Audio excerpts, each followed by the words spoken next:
Have you ever wondered how cells communicate with each other? How do they send signals? You might have heard of electrical synapses, but did you know that most cells communicate by releasing chemical messengers? We'll also explain how these channels work and what happens when they malfunction. So let's dive in.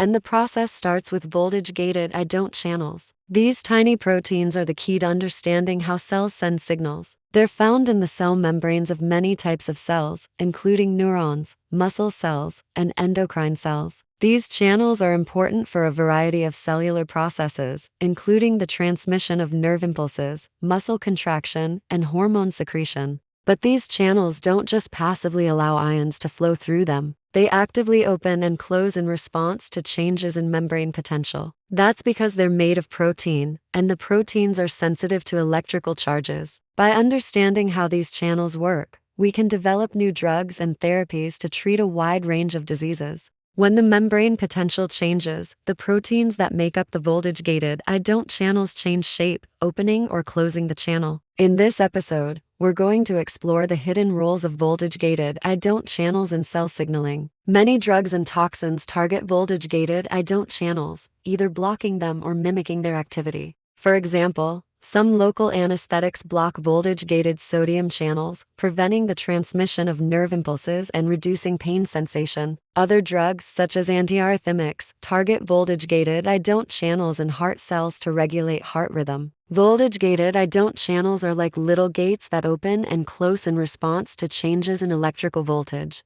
For example, when a neuron is stimulated, voltage-gated calcium channels open, allowing calcium ions to flow into the cell. This causes the neuron to release neurotransmitters, which are chemical messengers that can stimulate or inhibit other cells. Similarly, muscle cells use voltage-gated calcium channels to initiate muscle contraction, and endocrine cells use voltage-gated ion channels to release hormones in response to signals from other cells. But they play an even bigger role in cell signaling. When a cell receives a signal from its environment, it often responds by changing its membrane potential. This is the electrical charge difference between the inside and outside of the cell. A cell at rest has a negative membrane potential, meaning that the inside of the cell is more negative than the outside. But when a cell is stimulated, ions such as sodium and calcium can flow into the cell through voltage-gated ion channels, making the membrane potential more positive. This change in membrane potential is called depolarization, and here's where things get interesting. The depolarization of a cell membrane can trigger the release of chemical messengers. So voltage-gated ion channels are essential for the release of chemical messengers, which are the basis of cell signaling. This sensitivity to electrical charges also makes these channels vulnerable to disruptions.